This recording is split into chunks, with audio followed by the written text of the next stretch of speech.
Angliavandeniai.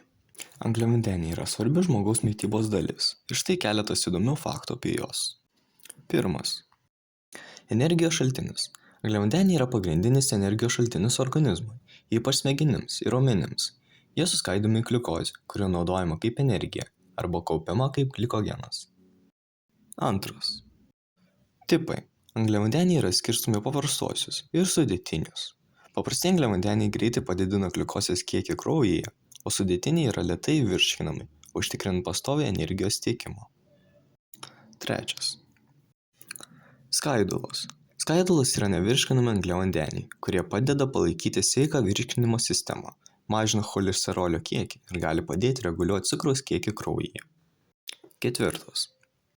Angliavandeniai ir sportininkai. Sportininkai dažnai vartoja daug angliavandenių prieš varžybas ar treniruotes, nes tai padeda padidinti glikogeno atsargas raumenyse, kas yra svarbu ilgai trunkančiam fiziniam krūviui. Penktas. Pasaulinė mityba. Dauguma pasaulio gyventojų savo mityboje gauna didžiąją dalį kalorijų iš angliavandenių, ypač iš tokių šaltinių kaip ryžiai, kviečiai, bulvės ir kukurūzai. Šeštas. Natūralus cukrus prieš pridėtas cukrus.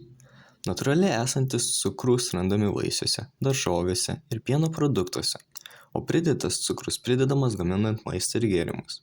Didelis pridėto cukraus kiekis gali prisidėti prie įvairių sveikatos problemų. Septintas. Angliavandenių apykaita.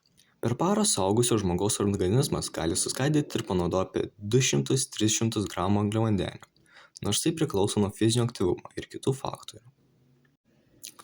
Taigi, šitie faktai parodo, kiek svarbus angliavandeniai mūsų organizmui. Ačiū už dėmesį.